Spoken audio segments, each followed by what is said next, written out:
Done.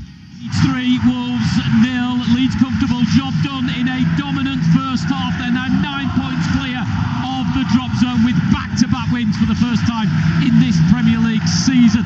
Dominant first half, they took the lead on 18 minutes. Initially, Daniel Bentley on his first appearance of the season in goal for Wolves made a brilliant point-blank save to deny Ethan Ampadu from a header as the ball was in the air. It was a brilliantly executed overhead kick from James Justin, the defender, from 6 yards out. 2 minutes later, Noah Okafor steered home a Brendan Aronson cross from the right to make it 5-5. Although Wolves improved in the second half, that was probably due to Leeds just easing off slightly. Carl Darlow did make a spectacular save to deny Ladislav Krejci. Leeds got the third in injury time. Dominic Calvert-Lewin was fouled by Hugo Bueno inside the penalty area. Calvert-Lewin himself stepping up to drive home a penalty for his 12th goal of the season. Wolves' inevitable relegation will be sealed if Tottenham beat Brighton in the 5:30 kickoff. The sun is shining at Ellen Road, Dean Ashton, and very much shining on Leeds United. I mean, what a couple of weeks they've had. FA Cup semi-final trip to Wembley, and then you go to Old Trafford and win for many, many years there with a terrific first half performance. And then here, when you're expected to win, and the crowd were buoyant before the game, you give them certainly that first 20 to 25 minutes was terrific from Leeds, and they've really improved as the season's gone on. And the gulf between the two sides today was seismic. I mean, you can just see the difference just in terms of quality, in terms of confidence. And these Leeds players now can enjoy what could be an incredible end to the season for them. The Wolves players have got across to their visiting supporters the sign language, and from what I can lip read, it's not overly present. Full time at Ellen Road. Leeds 3, Wolves 0. Yeah, not impressive at all. So Premier League, 2 results for you. Leeds 3, Wolves 0, Newcastle 1, Bournemouth 2. Let's get full time in the Championship at the MKM Stadium. Neil Redfern and Alan Biggs. Hull 1, Birmingham 1. That's another costly slip from Hull City. Just 1 win in 6 it is now, and their grip on the last playoff spot has shrunk to only 2 points. Really only themselves to blame after losing from a winning position at Sheffield United last week, and here today failing to convert similar dominance of the opening half. Joe Gelhardt's goal whipped in beautifully from a tight angle. That needed following up, but Birmingham showed far more aggression after the break. They took the initiative. Hull were forced back or sat back, depending on which way you look at it, but it still took a wonderful goal to level things. Tomoki Iwata catching a 20-yard half volley to perfection to send it zooming into the top corner. Hull from there finished the stronger but couldn't find a finish. Ajayi with a big miss of their best chance. Neil, fair result? Yeah, I think it was, to be honest with you, Al. I thought they were value at half-time, Hull City at 1-0 up.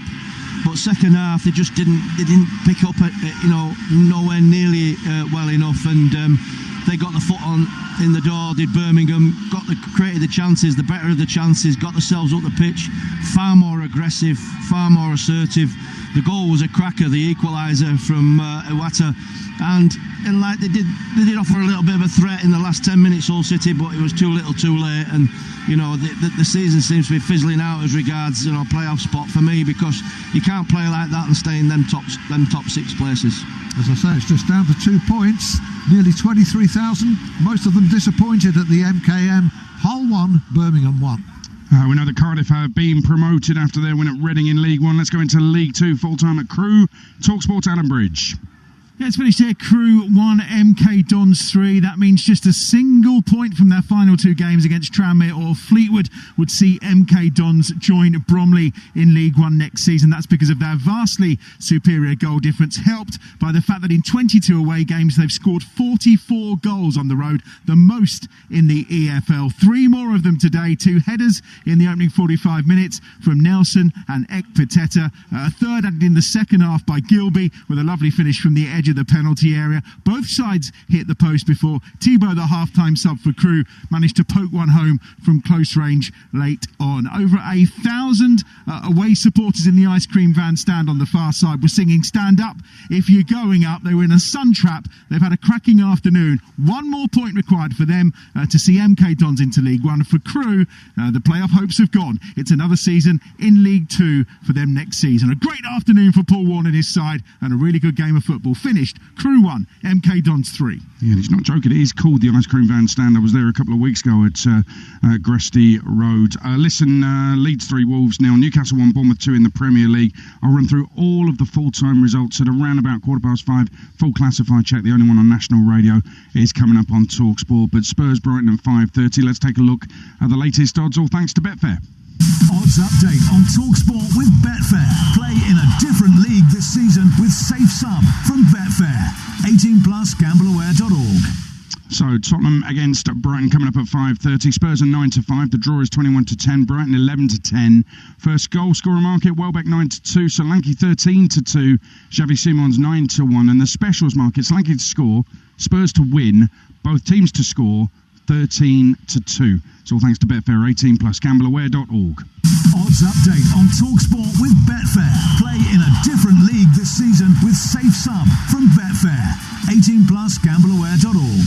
So here at St James Park, Newcastle 1, Bournemouth 2. Newcastle booed at the end of the game and at half-time as well. This will all be dissected on Inside the Toon on the TalkSport YouTube channel. It's out on Tuesday, so stand by for that. But Newcastle beaten 2-1 for the third game running, and that's 3 2-1 defeats since they shipped 7 in Barcelona. Big win in more ways than one for Leeds United against Wolves, 3-0. Dean Ashton, the former England striker, has been there for TalkSport, and it sounded like not just a really important win, which we know they're 9 points clear of the bottom 3, but the atmosphere there was so Premier League as well. It just sounded like you've had a great day, Dean. Yes, because when this place is rocking and happy, it is a special stadium with a special atmosphere, and the supporters create that. Of course, you need something on the pitch though to get behind, and you can see the way that Daniel Parker's just walked around the whole pitch, every corner. He's given his usual rousing arms up in the air 3 times to the supporters. Because what they have shown, and it might not be the best football all season, but they've shown genuine fight and desire and hunger to be Premier League players again next season. He's found a system and players that maybe were questioned before the start of the season, likes of Justin and Bogle, Rodon and Straub and Darlow and Ampadu and the like, that have really put in top performances the back end of the season. And what's great is, I guess, from a Leeds perspective, is you are safe. 39 points is going to be enough. You can now actually really look forward to and throw everything into this FA Cup semi-final. What an opportunity that could be for them. I mean, how good were they, Leeds United, today? Can you see them doing, say, what Brighton and Bournemouth have done, establishing themselves in the Premier League? I think if they get the recruitment right, I think there's a real great base in terms of the playing squad, in terms of experience, steeliness, and then if you can bring in another few players like Okafor is head and shoulders above the rest, just in terms of quality. You know, if you can bring in players like that, there's no reason why they can't really establish themselves in the Premier League. Because I think what Daniel Farke's shown this season is, yes, there's been a bit of pragmatism and a point a game, that kind of mindset, but he's really learned what it's going to take in the Premier League to establish a team. What about Wolves for their part? Because fans weren't happy and they got battering at West Ham. They've been battered today as well. They've been well beaten by 2 sides who are down there struggling. And actually Wolves had shown a little bit of fight under Rob Edwards.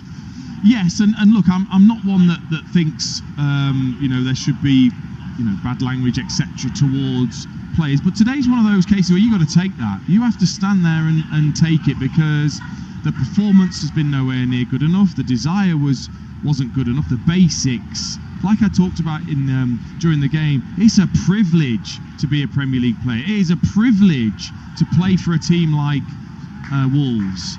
You've got to show that. You've got to show that appreciation to all these people that have turned up, travelled the country, come to Yorkshire to support you. You've got to show more than they did today and that they did at the London Stadium. Yes, you're going to get relegated, but I'm sorry, today you've got to accept. And the manager, he didn't make changes after last week's performance. He didn't make changes, particularly in the game that made a big difference.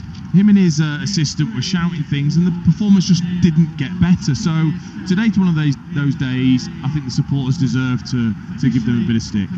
Dean, we'll get more from you in a little bit. Let's just dip into the Championship. Hull 1, Birmingham 1.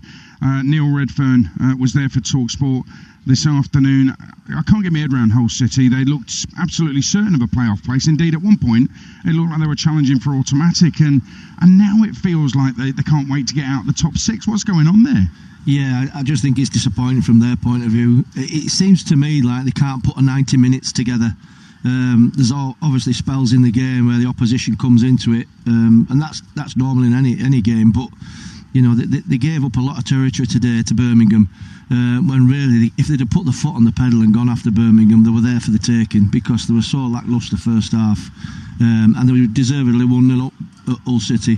But they've got to try and find a way to get over the line to get these wins to cement the place in the playoffs. You know, some good performances, but again, you know, I like the look of the side, to be honest with you. I like Ajayi at the back. I like Egan. They've got Championship experience. Crooks in midfield as well. There's lots of good things about them and what they're doing. But I just think that, I don't know, because the two teams that are chasing below them look like they're capable of catching them. You know what I mean? And if they don't start winning games, then it's going to be a problem. Well, let me tell you that picture, because Hull are on 69. Wrexham just below them, just below the dotted line on 67. Derby on 66, got a win earlier against Oxford, so it is getting very tight there. Middlesbrough got to watch out, they're on 72 and can't win a game at the minute. And a quick words for now, Neil, on Southampton, who have come from behind to win again. That top of the table, Coventry already up, we know, congratulations to them. Millwall got a win at lunchtime, they're second on 76. Ipswich play Borough tomorrow lunchtime, it's live on TalkSport 2. They're a point behind Millwall on 75. They've got a couple of games in hand on Millwall and a couple of games in hand on Southampton as well. Southampton have got to face Ipswich between now and the end of the season. That's going to be live on TalkSport 2. Fourth place, Southampton on 75. So they're behind Ipswich on goal difference. But for Saints to be where they were back and Tonda Eckert took over, which was fourth bottom, and now they're fourth, a point off automatic, is truly incredible. Yeah, it's been an absolutely outstanding run. I just think it's instilled confidence and belief. They've got a way of playing that the players trust in.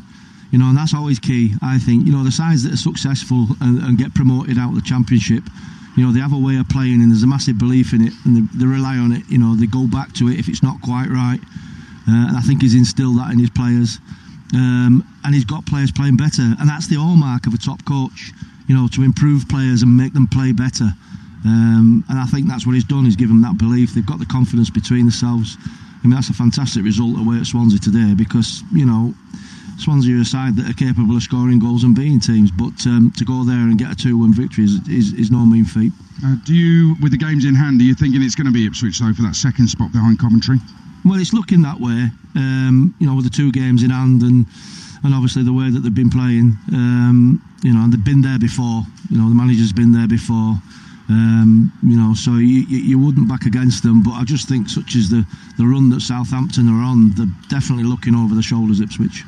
Neil, stick around. I want to ask you about Leeds, giving you connections with the club a little bit later on. But this is TalkSport, the only place for a full classified check on national radio. Results are in. Let's get the full times. This is game day. Full-time classifieds.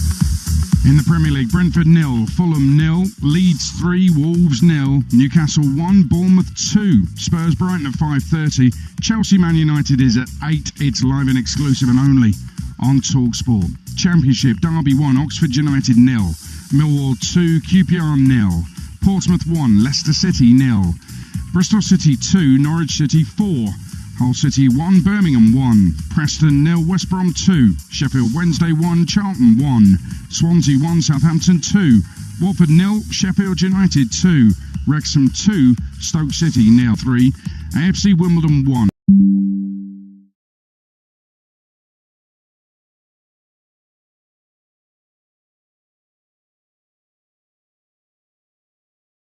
MK Dons 3, Fleetwood 1, Chesterfield 1, Gillingham 1, Grimsby 4, Harrogate 1, Colchester 0, Notts County 1, Barnet 2, promoted, Oldham 1, Salford 2, Tranmere 1, Bristol, Eastleigh 1, Tamworth 1, Gateshead 0, Woking 3, Morecambe 0, Borehamwood 3, Solihull Moors 0, Boston United 3 is our latest score, still playing in that game, Sutton United 1, Altrincham 2, Truro 0, Carlisle 1, Wealdstone 1, Scunthorpe 1, Braintree, Rochdale and York City Yeovil. They kick off at 5:30. National League North, AFC Telford 1, Darlington 1, Kersnashton 0, Buxton 4 0, Hereford 3, Radcliffe 1, Kings Lynn 1, Chorley 1, Leamington 2, Kidderminster 3, Macclesfield 0, Spennymoor 2, Marine 2, Alfreton 3, Oxford City 1, Chester 2, Scarborough Athletic 2, Merthyr Town 1, South Worksop 8, Peterborough Sports 0.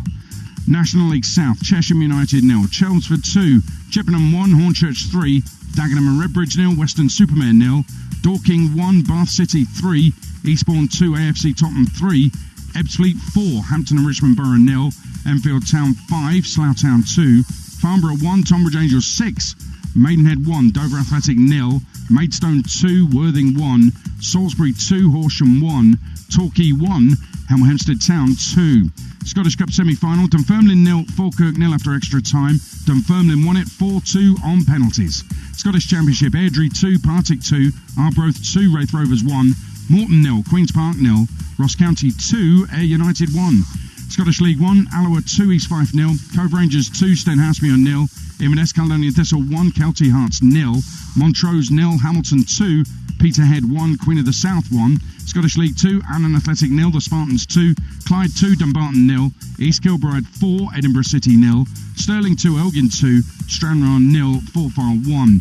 Irish Premiership Championship round, Cliftonville 1, Dungannon Swifts 0, Linfield 0, Coleraine 3, and in the relegation round, Ballymena United 1, Portadown 2, Bangor 0, Carrick Rangers 3, Glenavon 0, Crusaders 1, Glenavon relegated.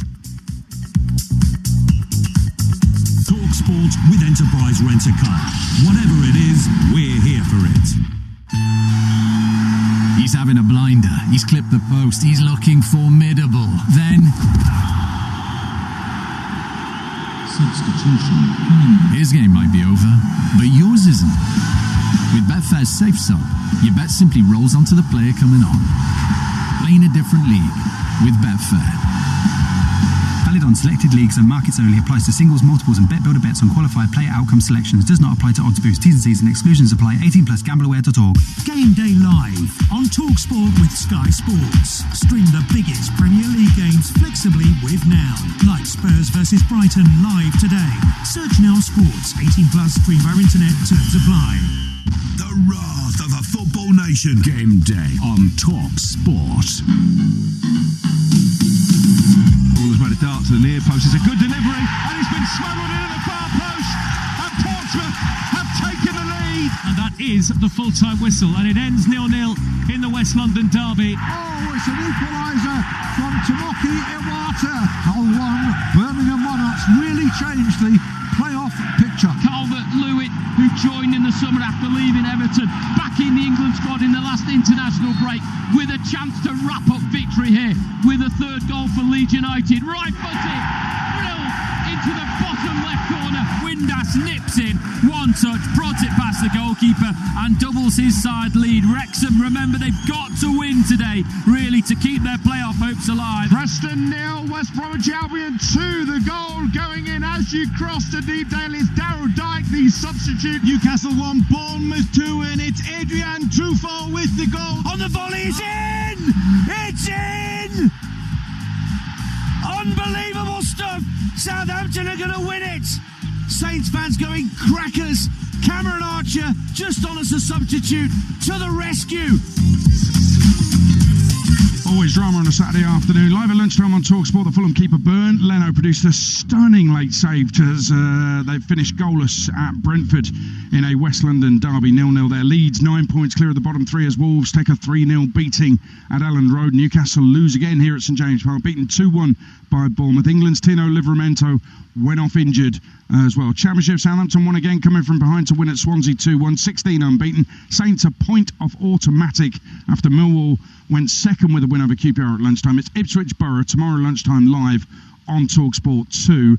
Leicester are looking doomed, beaten at Portsmouth live on TalkSport 2 at lunchtime. Leicester 8 points off safety. They meet Hull Tuesday night live on TalkSport 2. That one, Leicester second bottom. In League One, Cardiff sealed promotion with a win at Reading. They also needed Stockport to drop points, which they did at Exeter. They were 3-2 up in the 96th minute when the Grecians keeper Jack Bycroft scored an equaliser. Incredible.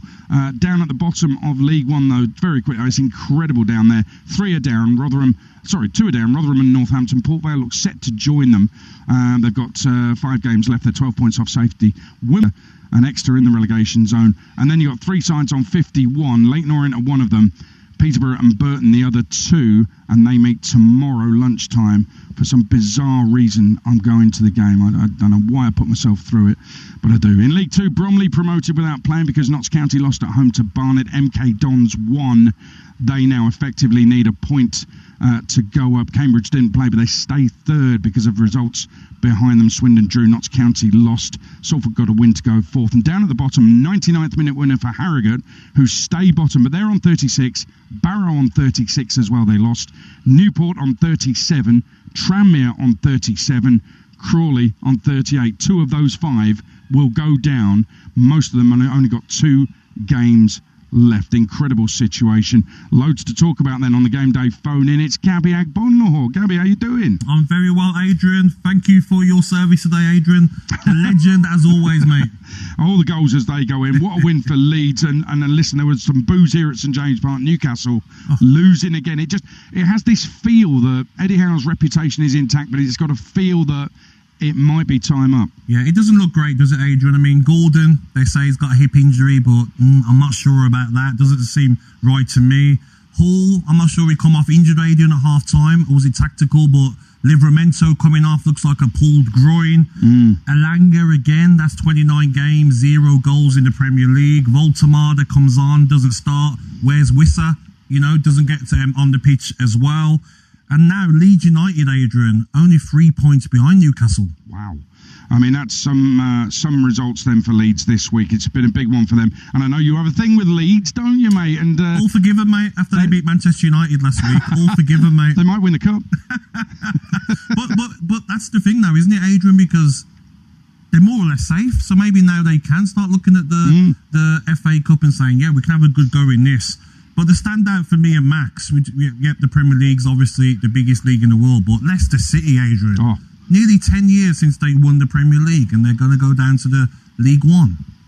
That is a story. There's no doubt about it. It's a huge, gigantic story. Leicester City about to go into the 3rd tier, 10 years after winning the Premier League, 5 years after winning the FA Cup. Gabby Agbonlahor with Max Scott coming up on the game day phone in. If you want to get your calls in now, feel free. 03717 22 3344. They can't wait to talk to you. Right, Tottenham against Brighton is coming up at 5:30. Ian Abrahams. Massive for Spurs. You need a win to get out of the bottom 3. It will relegate Wolves as well. Team news: 4 changes for Tottenham, including the return of injury hit Bentancur and also Basuma. James Maddison is on the bench. That is massive. Spurs Brighton starts at 5:30. Now it's maybe going to be the first appearance of the season for James Maddison. Lionesses in action as well, away to Iceland in a World Cup qualifier. Angelina Kelly. Yes, the Lionesses are hoping their 500th game will be a victory today against Iceland as they look to extend their lead at the top of their World Cup qualification group. Biegman makes 2 changes to the side that beat Spain 1-0 on Tuesday as captain Leah Williamson replaces Lotte Ruben-Moy and Lucia Kendall makes way for Laura Blinkilde-Brown in the number 10 role. The front 3 of Lauren Hemp, the goal scorer against Spain, Alessia Russo and Lauren James remains the same, with all 3 putting on impressive performances on Tuesday. Kick-off is at 5:30pm. It's Iceland versus England. And Spain in that group won 5-0 earlier against Ukraine. That a full-time score. Just want to bring in Neil Redfern. He's been at Hull 1, Birmingham 1, but he has strong ties historically with Leeds United. They're staying up, Neil Redfern. Are they going to win the FA Cup? I don't see why not. You know, I mean, I think they're in a rich vein of form at the moment. They're getting that little bit of confidence. 9 points now, clear between themselves and, you know, the teams in the drop zone. So, you know, they've had a good season. And I think Daniel Farke, to be fair to him, I think, you know, from his times at Norwich, and probably wasn't backed to the best that Norwich could have done, you know, and they got relegated there. But I think he's learnt from them moments, and I think Leeds United are benefiting from it. You know, I think you look at the side now, well balanced it is. You know, the way they took Manchester United apart, I mean, was unbelievable first half. I've never seen a Leeds United side play with such confidence and such belief. And they've got different ways of playing. You know, we saw that today. They've changed the lineup a little bit. You know, the 3-4-3 formation. Brendan Aronson, who's coming to his own as a Premier League player now. You know, it was a little bit maligned at times. One of them that boycotted coming back when Leeds got relegated, but came back into the side, made a strong influence. You know, Okafor's been absolutely outstanding. His 2 goals against United was top draw. You know, and they've reinvented Dominic Calvert-Lewin, and you've got a top-class player. So I think there's a lot of good things happening at Leeds. Indeed there are. Let's go to Ellen Road. Dean Ashton's been there. And let's lay it on the line that in the last 2 games, the win at Man United, the win today to basically seal safety. No Anton Stack, who I think has been one of the signings of the season. Joe Rodon was on the bench today, but he's not been fit. Dan James been out as well. So some first teamers missing for Leeds, Dean. When they had those injuries as well, I think maybe people thought they might get dragged into it, and then they go and produce that performance at Old Trafford. This performance today, and think showing that actually they have got a stronger squad than maybe people gave them credit for, and also showing, you know, teams like Tottenham who have now got to play what it takes to stay in this league and pull yourselves away from the relegation zone. Dean, I want to ask you a quick one about the game I've witnessed here. Newcastle United beaten 2-1 by Bournemouth. There's no doubt Andoni Iraola still committed. It was amazing to see him celebrate the winner on the touchline. He was going crazy, and it was a lovely winner as well. But Newcastle have got 1 or 2 problems. They're running into some bad results, got battered in the Champions League as well. What do you think the future is, Dean, for Eddie Howe? About it, hasn't it? As if he's kind of run the race at Newcastle. Final 03717223344. Welcome to our audio commentary coverage. With Sky This Sports. broadcast is Stream not the biggest official Premier product. League games flexibly with Now, like Spurs. That is a realistic proposition for this side if they can carry on the great form that they are in. 5 wins out of the last 6. So Brighton in possession, being pressed high as the ball's back with Verbruggen. He goes back out to the right hand side for Van Hekke, who will send that ball forward. It's a lovely flick, and it will be intercepted though by Destiny Udogie. Then wins a free kick off of Gomez on the halfway line.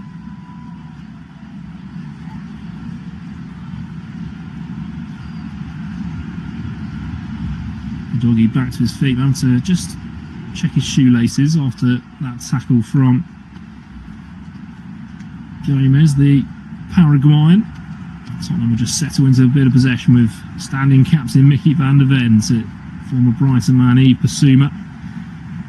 Bentancur back on the field after a long injury layoff as well. Tottenham are starting to get a few players back, but will it be too late as Pedro Porro comes forward, drives a long ball over the top towards Solanke to chase, and Destiny Udogie over on the far side did very well to nearly get on the end of it as well.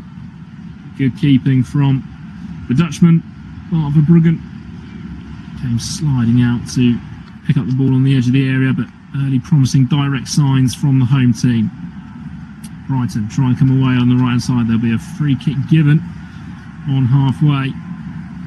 Danny Welbeck's gone down holding his face as he tried to knock it round the corner and run. Kevin Danso holding him off, and according to our match official, that is a free kick that has been given.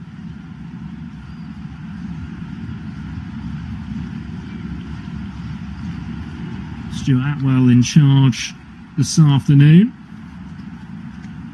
or this evening, late evening here, 5:30.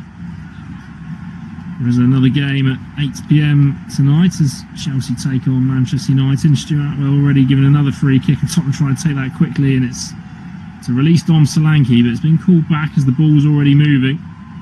Pedro Porro frustrated because it was a good ball in. Brighton captain Danny Welbeck just coming over to have a conversation after the free kick was given against Kadioglu. The free kick is just inside the Tottenham half. Brighton now will have all of their 11 yellow shirts back behind the ball as Tottenham try and work their way forward, and Van der Ven's pass has been picked off, but Bentancur is back to knock that back to Antonin Kinski, who gets the second Premier League ball. 2 games in a row for the keeper. Van Hecke and Solanke have had a bit of a squabble on the halfway line. Van Hecke claiming that Solanke barged into him and looked a little bit soft, but Solanke ended up flicking it on, and Xavi Simons, who's back in the side as well, very nearly getting on the end of that, and it was good goalkeeping again by Verbruggen, who managed to sprint out and clear long, but Tottenham come forward again, and it's Yves Bissouma coming up towards the halfway line, plays out left to Udogie, knocks it back into the Malayan. Back down the line, and forward comes Udogie on this left-hand side. Gets a ball in towards the box, and it's good defending in the end, and it's sliced up in the air. Brighton do manage to keep it in. Jack Hinshelwood back doing his defensive duties. Headed back into the danger area by Kevin Danso, and Tottenham will win possession high up again as Bentancur just chooses to calm things down and knocks it to the left-hand side for Yves Bissouma. Tottenham on the front foot here. They have struggled in this stadium. Only 4 wins in the last 30. It's bizarre the form that they are in. 2 wins all season here in the league. Have picked up a couple of victories here in the Champions League, most notably last time out where they ended up winning 3-2 to Atletico Madrid, but it wasn't enough to take them through. But promising signs here for the home team. 6 minutes gone here in North London. Still goalless between Tottenham Hotspur and Brighton and Hove Albion. It's the away side who have possession over on the left-hand side, but pass is a poor one, and Pascal Gross, apologies, can't get on the end of it. That will go out of play for a throw-in. 4th official already right in the ear of Roberto De Zerbi, who's so much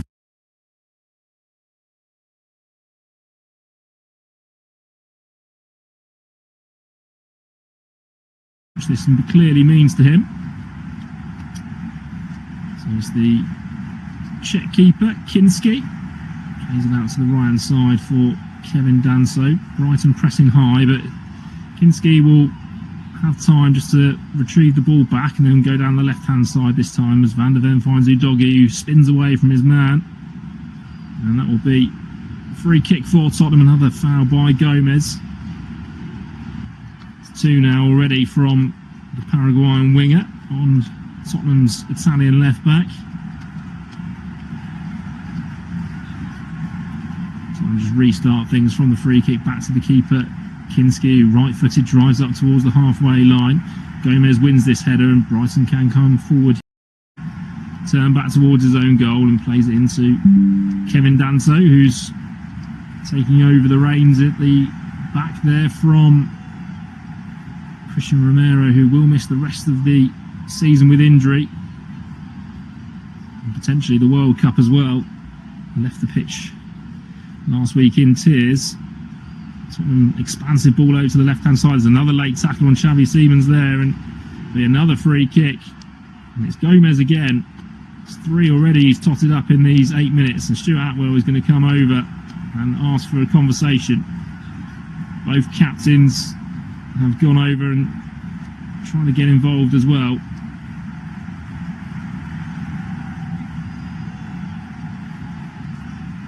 But Diego Gomez is going to have a conversation here with Stuart Atwell. On 9 yellow cards as well, Diego Gomez, so 1 more would get him that 2-game ban.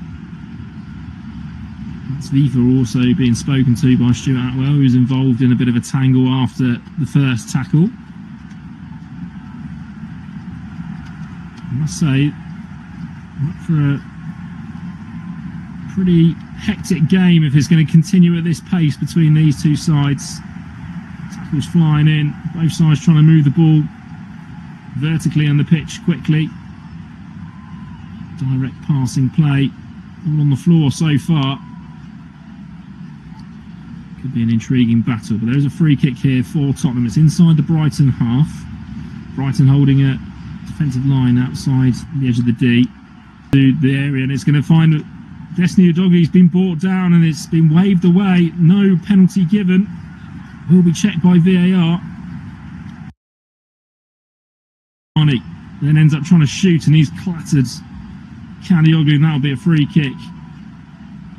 But VAR will have a look at this challenge on Udogi. He did get the wrong side of his man. It was Minte doing his defensive duty. Whether there's a bit of a tangle of legs there, the on-field decision is no penalty, of course. They will also have to check whether Udogi was actually onside. It was all touch and go if they feel that there was a foul. Tottenham, of course, haven't been given a Premier League penalty this season.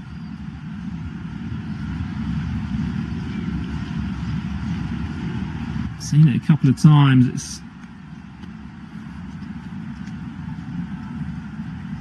a bit of a tangle of legs between the two, but I think the on-field decision is going to stand. It's one of those ones where potentially if Stuart Atwell had given the penalty, I'm not sure it would have been overturned either.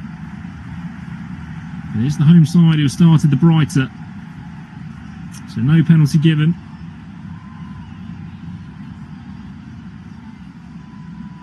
Back underway.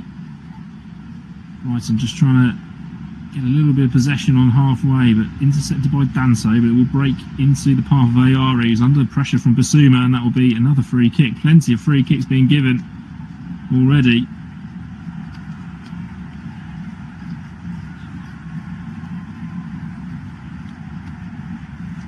Free kick will be left to Kadioglu, the left back, halfway inside his own half, just pass it short to Buscagli. The Frenchman, who fires a pass into Verbruggen and puts him under pressure, and that triggers the pressure on Tottenham, and Brighton have to go long. It's headed away by Danso and be chased down by Solanke, but will bounce into the hands of the keeper again. Certainly a much brighter performance in this first 11 minutes from Tottenham Hotspur at home. Had a bit of a difficult game away at Sunderland last week. And obviously when they went 1-0 down via that massive deflection, didn't really have much in the way to combat being behind. They've started brightly here, and it's an intriguing game so far as Danso's pass is picked off by Ayare, and Brighton will try and break down here on the left-hand side, but good covering from Rodrigo Bentancur back in the side, but Porro's pass in field misses Gallagher, and it will be Gomez who can break free. Plays the ball over towards the left-hand side for Minte, who's shrugged off by Pedro Porro. And he slams it into the stands halfway inside his own half, so it will be a Brighton throw-in. Straight away, Brighton back on with it on that left-hand side. Kadioglu into Minte. Back in field to Ayari, 26 on the back of his shirt. And every single Brighton player now inside the Tottenham half bar the goalkeeper as Van Hecker takes over. He's being forced backwards though, and he will go back to his goalkeeper, who's a good 30 yards outside his own box. Gentle press from Tottenham, but he just plays it out to the left-hand side for Kadioglu, inside to Welbeck, who finds Hinshelwood, who can break forward on that left-hand side. Plays out towards Minte. It's a sliding tackle from Porro, and it's a throw-in one by the Spanish full-back. Last touch coming off of Yakuba Minte.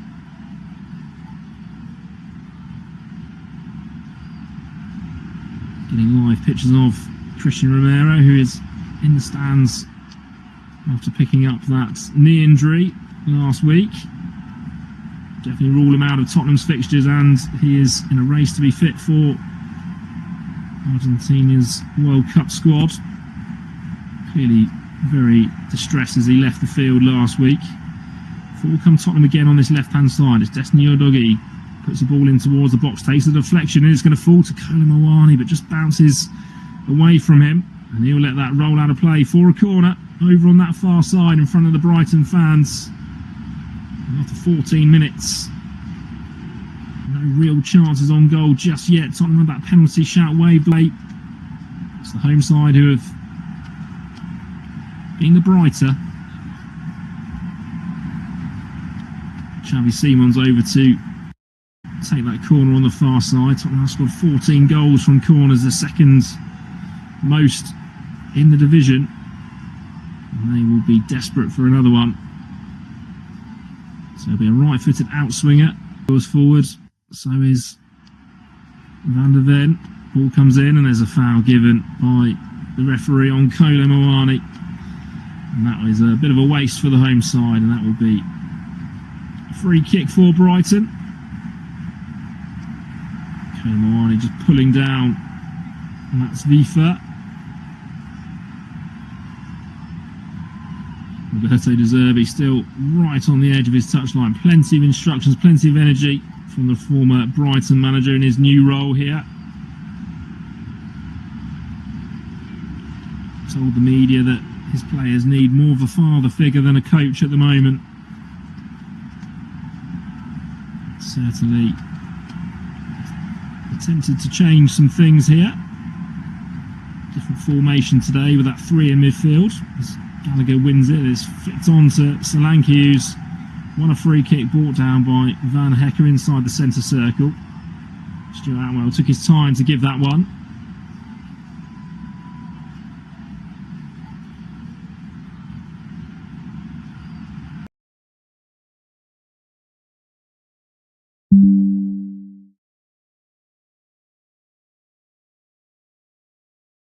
Will come Kalioglu, but ends up winning a throw-in on that far side. Conor Gallagher unable to take the ball in from Danso to give that turnover in possession, and Pedro Porras steals it away on the right-hand side and comes forward, plays a nice ball into Xavi Simons, who clips it into the channel first time for Solanke to chase, but it's just too much on it, and Bart Verbruggen again for the third time in this game already, right on the edge of his area to come out and claim it. Such a high starting position from the Dutch keeper. Good interception by Conor Gallagher, and Tottenham can come forward again inside the Brighton half. Flicked down the line by Simons to Solanke. Goes past two players but forced away from goal. Uses Yves Bissoumo's going to shape to shoot, ends up clipping a ball in towards Conor Gallagher, and that'll be another corner, this time on the near side. And the high Tottenham press, stealing the ball and turning it over on more than one occasion already inside this first 17 minutes. Brighton's Diego Gomez is down on the floor, clearly looking in some pain. He's got his shirt pulled right over his head. Oh, it's a nasty one. I've seen a replay. It's gone up for a header with Destiny Udogie. It's a header that he's won. He's then landed and almost looked like he's either hyperextended his knee or landed awkwardly on his ankle. And this looks like already Brighton might be forced into an early change.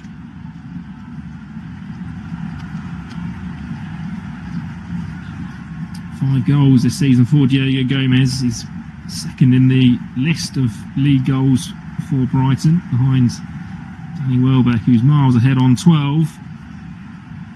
We do have Karol Matoma, who can play in those wide positions on the bench. Be interesting to see whether Gomez will be able to continue, but by the look of his facial expressions when he's been down, it doesn't look likely.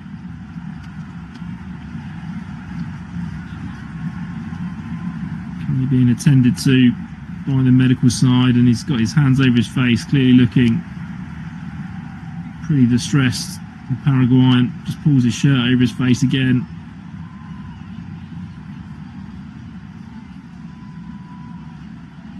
Destiny Udogie's just come over to offer some support. It wasn't a bad tackle at all. It was two players going up for a header. And Brighton are going to be forced into a change, and it will be Karol Matoma, who's getting stripped on the bench and ready to enter the fray here. He'll come on with his side under the cosh a little bit. The Japanese winger, who obviously played his part in that famous victory for his international side at Wembley, the first time Japan have ever beaten England not so long ago. And Matoma, only 2 league goals for him this season. He will come on. Missed a lot of the opening games of the season through injury. Gomez is up on his feet, and it's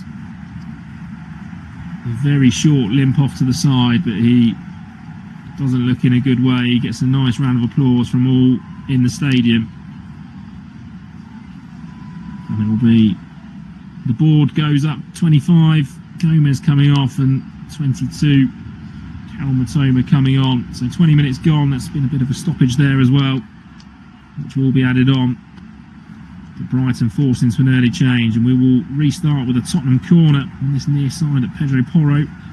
Right-footed will deliver. Plenty of players inside the 6-yard box. Forward comes Porro and whips it in towards the back post. It's headed away. Ball down on the edge by Xavi Simons, who works onto his right foot, shoots towards goal. It takes a deflection, and that'll be another corner. It had Verbruggen scrambling away to his right-hand side. What looked like a bit of a harmless chance in the end after Pascagli's header out. Very, very nearly ended up in the back of the net.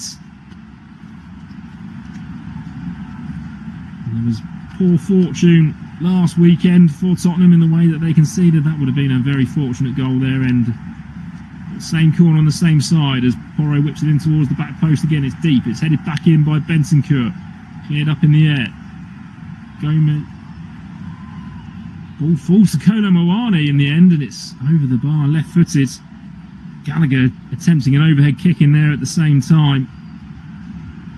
Scrappy from Brighton, unable to really close their lines. Kolo Muani will be disappointed with that left-footed strike, both high and wide in the end. I've got to feel that Tottenham, in the league position they are in, have really got to make this advantage at the moment count. They're certainly the brighter of the two sides. They need to try and get themselves in front, but Brighton need to respond, and they can do that with a little bit of possession here as Pascagli goes long, left-footed. It's headed away by Udogie, and that'll be out of play for a throw into the away side in yellow this evening here in North London. Down the line towards Hinshelwood, who tries to get that into the box. And did Basuma get the last touch on that? It will be a corner from that one direct ball.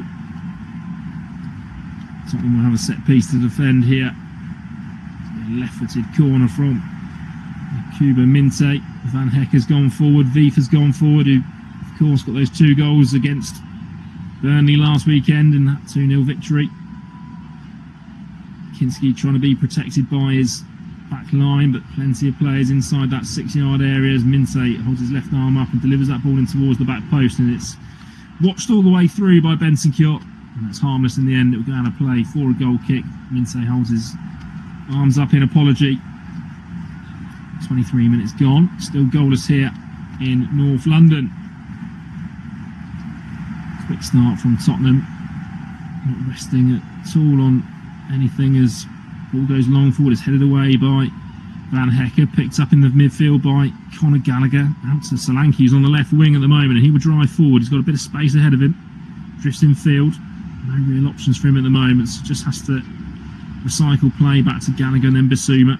And Basuma goes all line for Kevin Danso over on this right hand side, now to roam forward, finds the returning Rodrigo Bentancur. He seems to have brought a little bit of calm to that Tottenham midfield so far in the opening first half. Basuma finds not really going anywhere, but are able to keep possession. Back with the captain Van der Ven on the halfway line. He's forced to go back to Kinski. Kinski a good 10 yards outside of his box, but just takes the easy option to return it to his captain. Van der Ven then plays that down the line, and Solanke could be away on this left-hand side. The whistle's gone. I'm not sure what for. Offside in the end by the looks of things. Solanke was in acres of space. Yeah, he was just gone slightly too early around the back of Van Hecke. Surprised that wasn't allowed to play on, that one. Sometimes before the VAR was called back quite early, much to the surprise of all the players, I think. But Brighton trying to come away here, but well intercepted by Yves Bissouma, who can turn the ball back to his Czech keeper, who did pretty well last weekend on his return. And it's his long ball forward is allowed for Simons to chase, but good footwork from Pascali averts any danger for the away side. Kinski had that really terrible time under Igor Tudor away in Madrid in the Champions League. Definitely recovered well last weekend. But Brighton have forced the corner on this far side. Matoma running at Pedro Porro, can only slide it away and behind. So there'll be another set piece for Tottenham to deal with.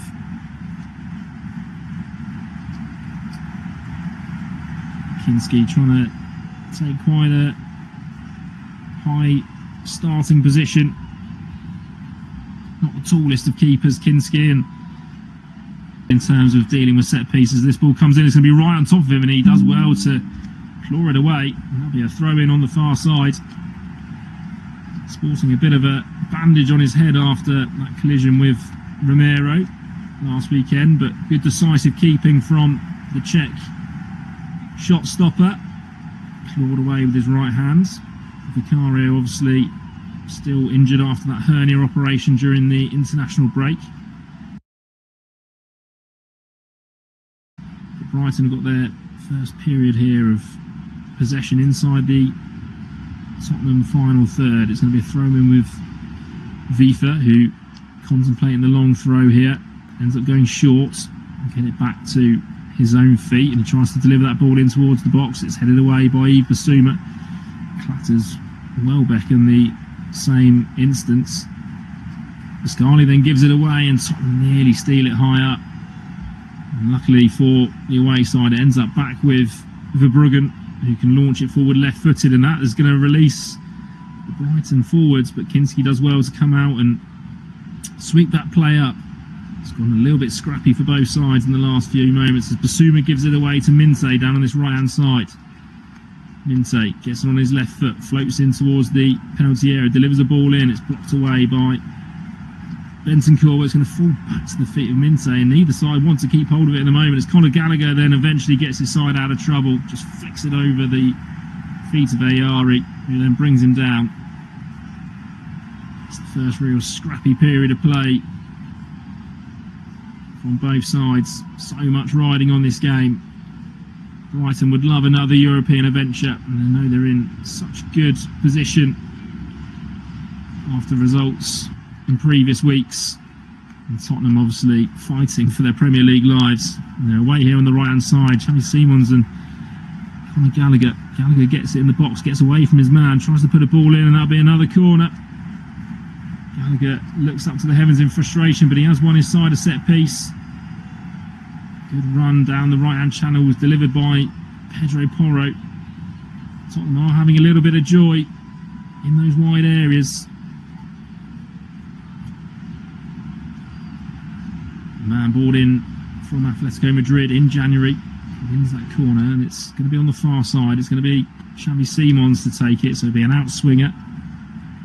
I've had one from that far side, which didn't really come to anything after there was a free kick given. But Simons ends up going short to Pedro Porro, gets it out of his feet and delivers it from a different angle. Finds Van der Ven, back to goal. Different. Van der Ven forced in the end to foul Mats Vifa. Essentially lucky to get away with the yellow card there. The Tottenham, obviously two more would find him with the suspension, but Tottenham turned it over inside the Brighton half again, and then Simons' touch is too heavy and he ends up fouling Vifa. Plenty of little niggly fouls being given by Stuart Atwell. The game has been a little bit stop and start,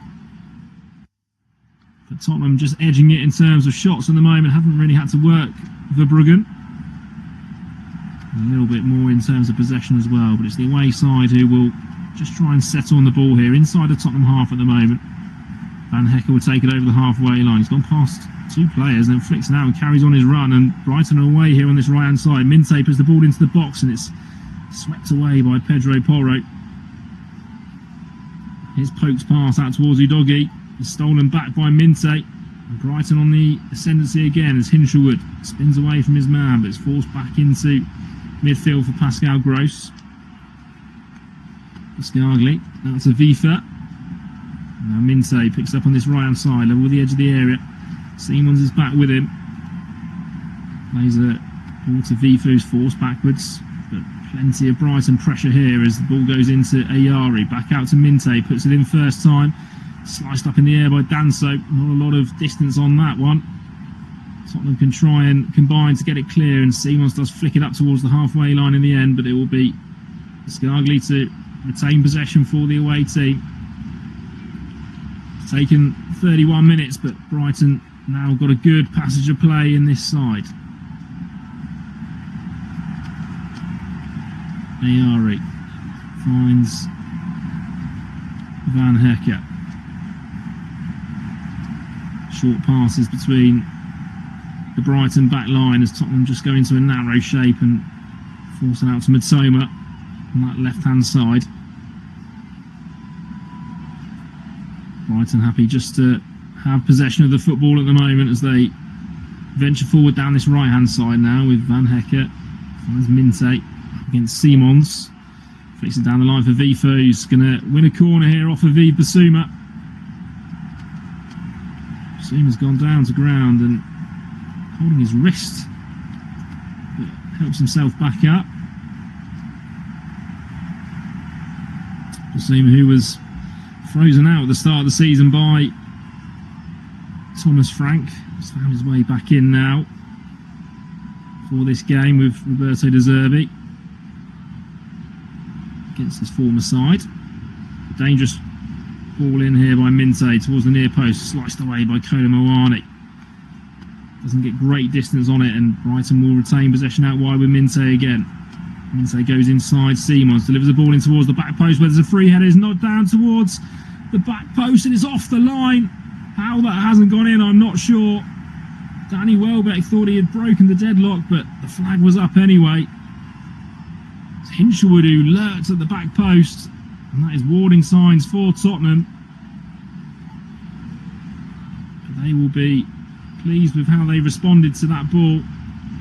Minte put the ball in, and I think it would have counted if it had gone in, because Hinshelwood was not offside. Nodded it back, and it's ended up nearly going in himself, but Van der Ven ended up slicing it onto his own post ahead of Danny Welbeck. And Tottenham can count themselves very, very fortunate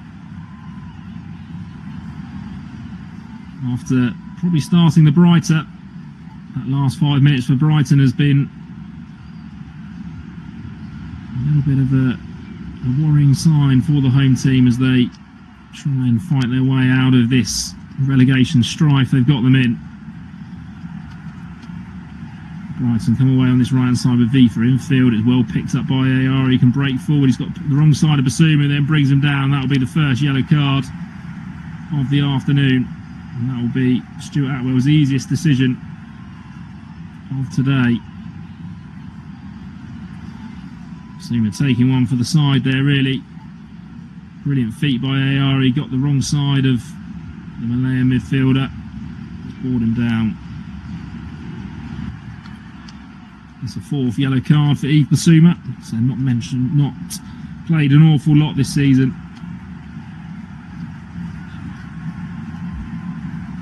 But Brighton just turning the screw in this game. It's the home side who had been in the ascendancy for the first 25 minutes or so, but 34 minutes gone here, still goalless, but an opportunity for Brighton to put the ball into the box through Pascal Gross. Tottenham trying to hold an incredibly high line. Gross puts it in, and it's going to be a free header, and it's a good save by Kinski. Down low to his left, and Danny Welbeck, of all people, got free. And Tottenham try and counter-attack here with Porro on the right-hand side, but having to just slow things up and goes infield to Conor Gallagher. Good chance there for Danny Welbeck. The last two chances going to Brighton. They have been the best chances in this game. For Bruggen still yet to on for that injury to Gomez. And Brighton look like they're in full flow in. There's a ball through towards Vifa, who's gone down with a bit of a nudge, but no foul given there. Destiny Udogie would try and bring it away. He's then clipped by Hinshelwood, and that'll be a free kick for Tottenham on the edge of their own area. Every time the free kick is given now, Stuart Atwell has been surrounded by both sets of players, clearly trying to put him under a little bit of pressure. Good strong tackle by Van der Ven on Mats Vifa. No foul given there, but Danny Welbeck ended up getting himself free for that header earlier on. The man who's got 12 goals this season will be disappointed he hasn't added a 13th there. The former Manchester United and Arsenal man. Tottenham need to try and get possession here as they go forward into Solanke, but it bounces off him and it will fall at the feet of Van Hecke. Goes forward towards Hinshelwood, who flicks it down the line for Minte, and he could be away here, but the pace of Van der Ven will bail out his side. He plays a nice ball to Xavi Simons, who will come away. He's brought down by Vifa, and this time he will go into the referee's notebook. It's the right back who's been booked. And that will be his 8th yellow of the season. Simons just got away from him on the wrong side. He had Ayari with him, but Vifa chose to bring him down.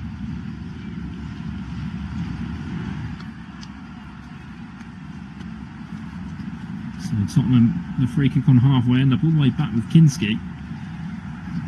And just need to try and settle here. They look a little bit ragged since Brighton have come into the ascendancy. Porro over on the far side. He's now brought down by Matoma. He's got a bit of a smile on his face, the Japanese winger.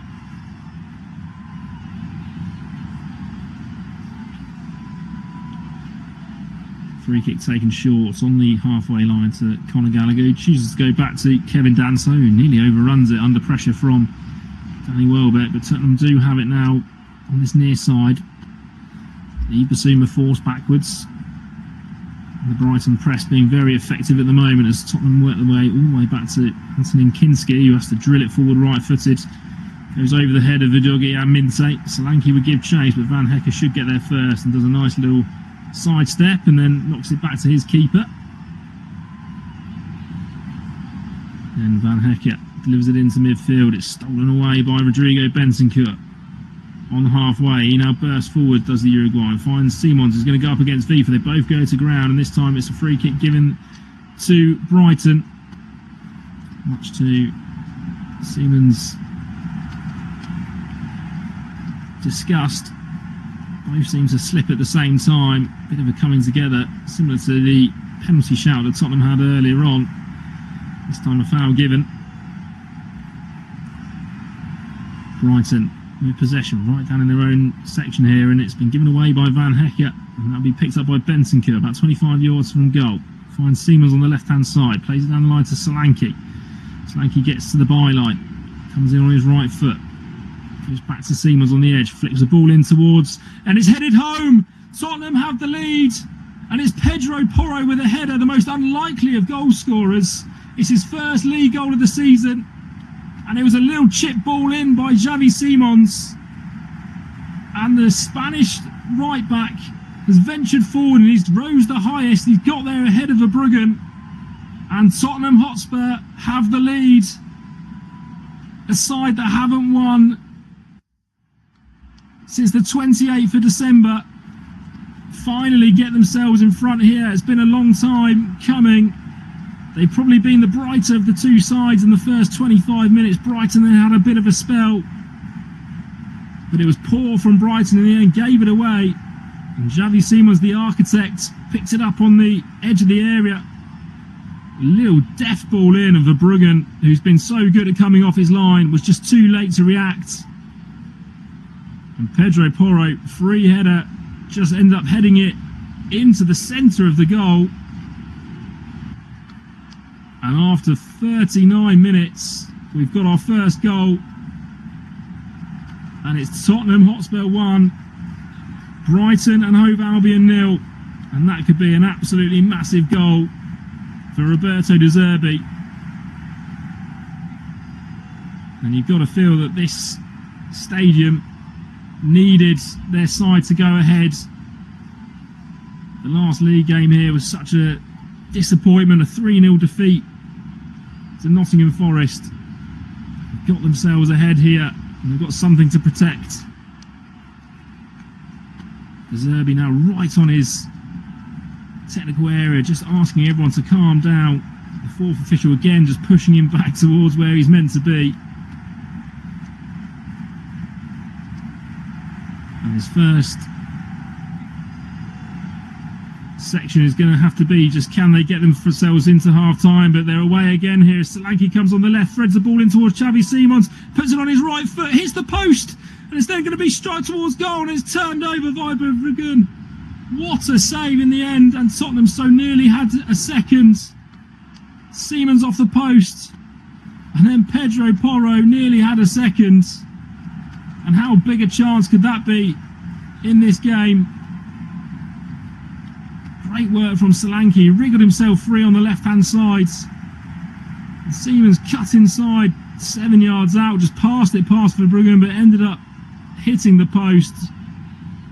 And then on the follow-up, Porro just thumped it as hard as he could. And it was turned over by Verbruggen, who's made up for his mistake for the goal. And that could have been a mad passage of play, but Tottenham still can put their foot down here as they got a corner on this near side, whipped in by Porro, punched away by Verbruggen. Players all down in the ground, but Matoma tries to bring it away, and it's going to be a throw-in for Tottenham on the far side. Simons feels he should have had a free kick again. You can tell he's really disappointed he hasn't made it 2-0. His reaction after hitting the post, he looked so disappointed with himself. It was brilliant footwork. And not so long ago at 0-0, we could say Tottenham could count themselves lucky after Brighton hit the post. Brighton there can also count themselves incredibly lucky they're not 2-0 behind. The saying in England is like London buses when two come at once. Pedro Porro nearly had that.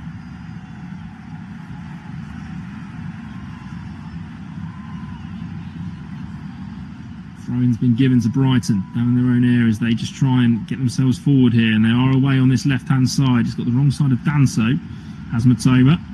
But Porro's back working. It's going to be picked up by Kola Moani inside his own half, and Tottenham do have possession back with Kevin Danso inside his own area. Under a bit of pressure from three Brighton players, so just spins out to the right side to find goal scorer Porro. Plays a nice 1-2 and then switches the ball over to his left-hand side towards Udogi. Lets it bounce. He's going to run at Minte and he's going to get past his man, but his touch is too heavy as Van Hecke can then clear it away up towards halfway. But this stadium is absolutely rocking after that Tottenham goal. 2 minutes left of the 45, but there will be some additional time after that lengthy injury delay to Gomez of Brighton. Kinski with the ball at his feet, launched it long, left-footed up towards Solanke. Is going to bounce through, and this time it's going to be a free kick given. Solanke and Van Hecke go to each other again. Solanke just feels like he's backing in. Van Hecke just goes straight to ground.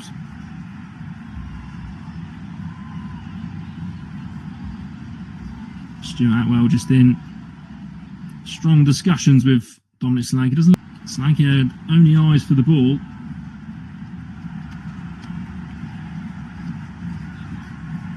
Walking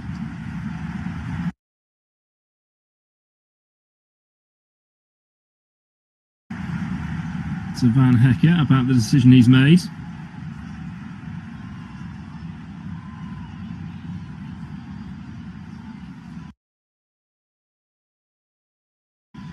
So into the last minute of the 45, but like I said, there will be some time added.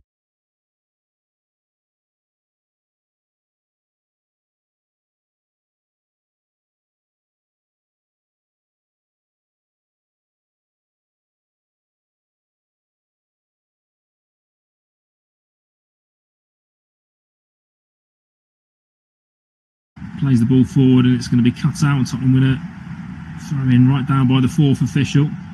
Pascal Gross just asking his side to calm down. About to find out how many minutes there will be added on.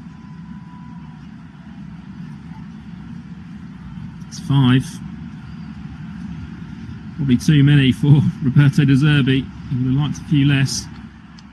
But at the moment, you'd say his side are in the ascendancy. Should be possibly 2 goals to the good after hitting the post and then forcing that brilliant save. But it's Van der Ven who's under pressure here, but he does well to bring himself up, and he's still going as Van der Ven. Finds Solanke, then plays it down the left-hand side. It's just too strong in the end. And Gao play for a throw-in. Van der Ven took that ball from his own penalty area up to the halfway line, beating 3 players. Confidence is a funny thing in football. And Brighton will definitely be looking for this next goal as Van Hecke finds Mitoma, who can bring it down but then runs out of play. There will be a throw-in on this right-hand side.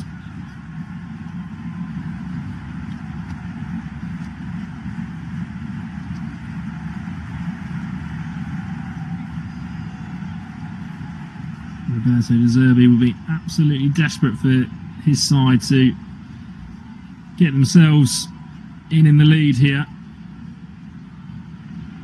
if he can.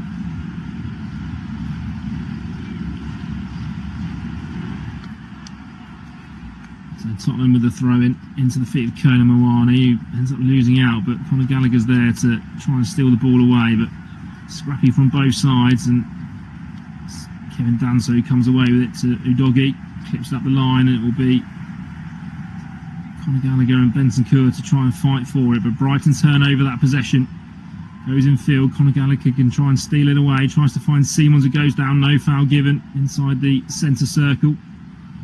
Brighton with the ball at their feet. Murray, halfway inside the Tottenham half, picks it up, goes back out to Gross, who again shifts it out of his feet and delivers that ball into the box towards the back post, who's unmarked, and he's put it in the back of the net.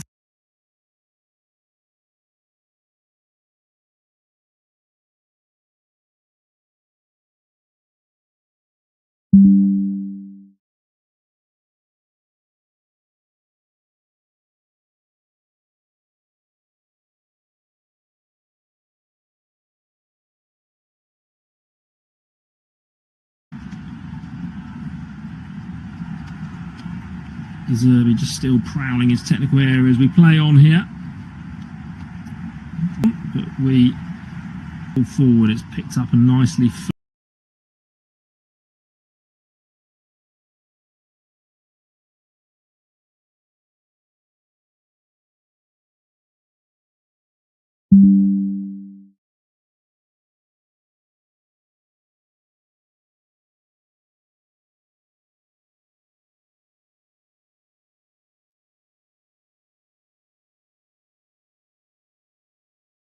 Home to what they've been in for the last 6 months seemingly, but only thanks to the brilliance of the Japanese player Mitoma. It's Spurs 1, Brighton 1. Odds update on TalkSport with Betfair. Play in a different league this season with Safe Sub from Betfair. 18+, gambleaware.org.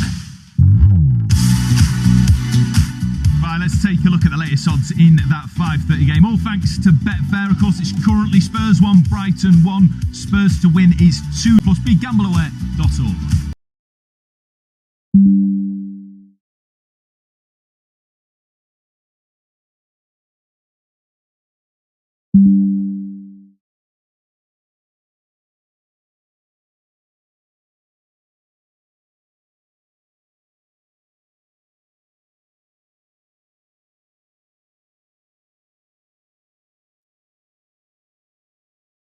Accept criticism, but you can feel that things aren't easy for us at the moment, and I think in turn the players feel that the same way that I would. There's only one way to fix that.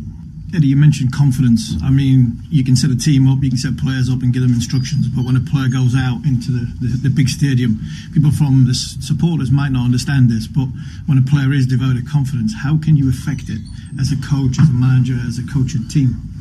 Yeah, well, I think it's a momentum thing. I think, confidence for a player does through the season naturally deviate. You have good moments, you have some more difficult moments, and whenever there's a peak or a trough, you have to work the same way with really clear conscience. You have to do the right things. You have to commit to your training, and eventually then you'll come out the other side and you'll be better for it. So I think for a lot of our players, they're in that sort of that moment, and then I think the collective helps the individual as well. I think we need to come closer together, get the basics right. You get the basics right, you win football matches. It all goes in cycles. Does that turn the big moments? Of course it does, and it turned the big moments in our favours, and we've had that enough over the years here where perhaps the game's been very even and we're the team that's come out with the win. At the moment that's going against us probably for the first time in my time here. But every bad experience can be a positive one for the future. I know you say you don't want to make excuses, but you got Bruno back and then you lose Gordon before the game, Livramento during the game, Hall goes off at half time. I mean, do you sometimes think that everything is just going against us?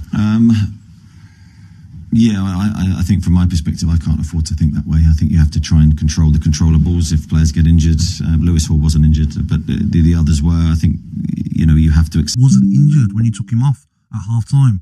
Trick come on for Hall. So maybe that was tactical. I know he was at fault for the first goal. Didn't get close enough to Ryan, let him into the box, and he obviously squares it, and Bournemouth score. But... I'm not sure. Gordon, it seems like there might be an issue there. Is there an issue there now? Well, you're not convinced by this hip injury, I'm not, mate, no. I've been there, mate. Like, Gordon, for me, I think that, there's something going on there with Gordon. Because Eddie Howe come out before the game, didn't he? And you'll only play players that really want to be here. And, of course, this is within the context that, we've been reporting at TalkSport that Bayern Munich are interested. One of the clubs really interested in Anthony Gordon, and that Vincent Kompany's been a huge admirer of him for a number of years. I mean, do you think that with the situation that Newcastle find themselves in, that players will be sort of half having an eye at a potential move out? I look at Livramento. He's not signing his new contract, is he? I'm sure he wants big money. He's got a real chance of going to the World Cup. I don't think his injury looks that bad. He looks like he's tore something maybe in his groin. I've had that injury before. It'll probably be like 4 or 5 weeks, so he'll be back. And if someone like Livramento goes, you've got to then get 2 right backs in, because Trippier is leaving, isn't he, on a free transfer. You look at Lewis Hall, is there a problem there, bringing him off at half time? Tonali's been flirting with a move. Does Bruno Guimaraes want to stay if there's no European football? Because he's going to the World Cup, of course, with Brazil, and he's going to want to be playing in the biggest competition. Anthony Gordon. It's not just the players, Gabs. It's the owners and the Public Investment Fund, who seem to be taking huge steps back from Live Golf and the billions that they've spent there. On one hand, they're not going to be happy with what they're seeing from Eddie Howe, but equally you can understand if some fans are concerned that this might be a sign of things to come for them. And also, even if they did want to spend whatever they want, they can't anyway, can they? So the rules will affect Newcastle again this summer. They probably have to sell certain players to bring in more talent. And was this what they signed up for when they brought Newcastle? I don't think so.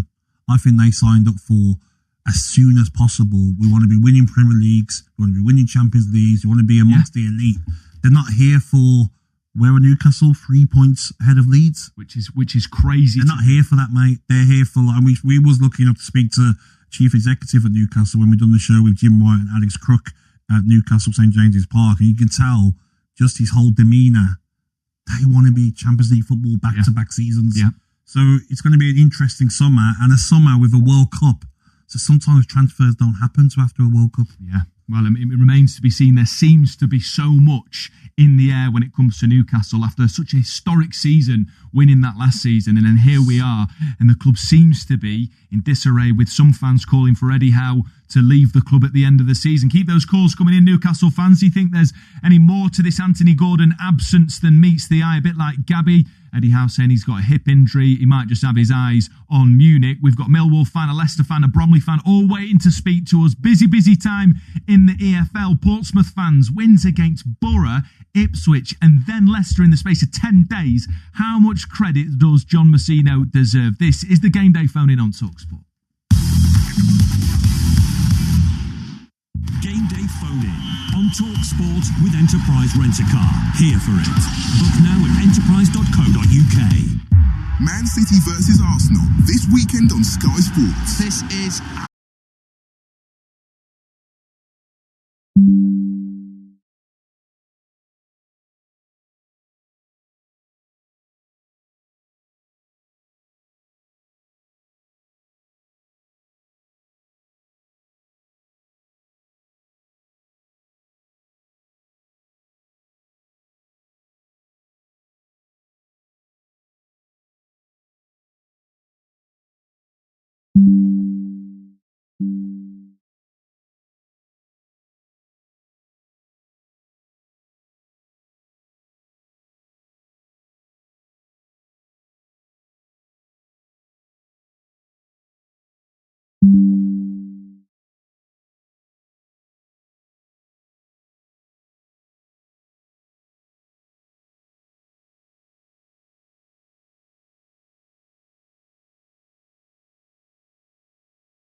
Welcome to our audio commentary coverage. This broadcast is not an official product of this competition.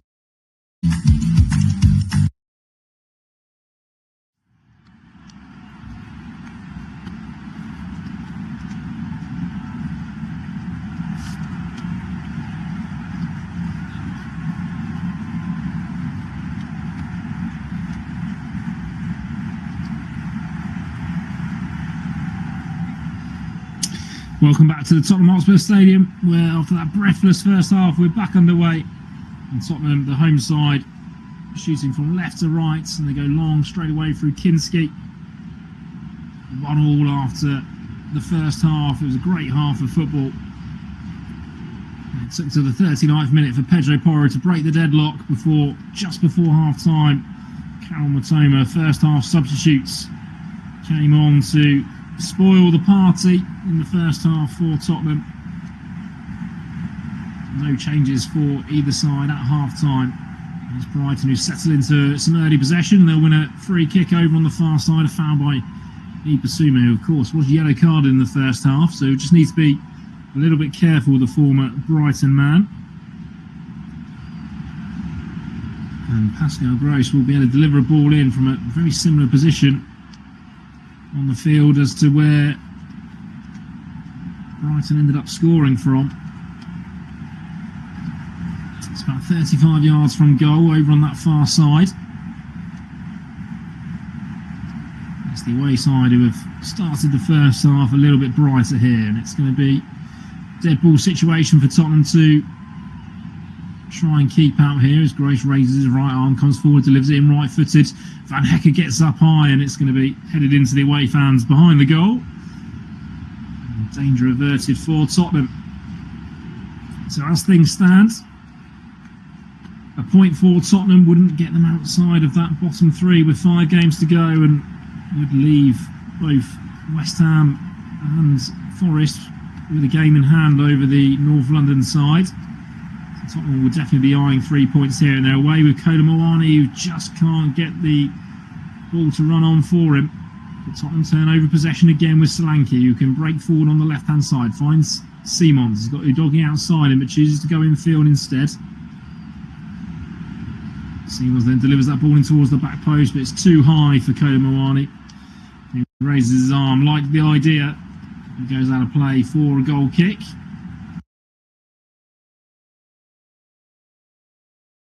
Tottenham manager obviously just back to prowling his touchline. Brighton go long through Verbruggen. He's been allowed to bounce, and Destiny Udogie will now have his back to goal, and he's going to have it stolen off him by Yakubu Minteh. He puts it into the box, and it's down to Kevin Danso to clear it away. He then feels he was fouled by Danny Welbeck, but nothing given. It'll be a throw-in for Brighton from Tottenham early in this second half.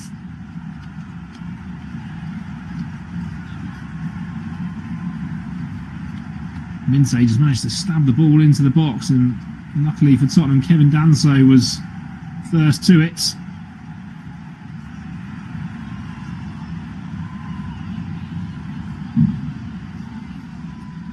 Throw-in on the edge of the area for Brighton over on that far side, and it's Vifa who can deliver a long throw if he wants to. He chooses just to go into the chest of Hinshelwood, who knocks it back out to Minte. Moani, heavy touch from him, but Gallagher then can take over. Tottenham forced all the way back to Kinski. Kinski plays it, central ball to Basuma, who's under pressure, gets away from one man, then plays it out to Gallagher, who brings it down on his thigh on the right hand side. Ball down the line for Kolo Muani. Tottenham got players forward here. If Kolo Muani can get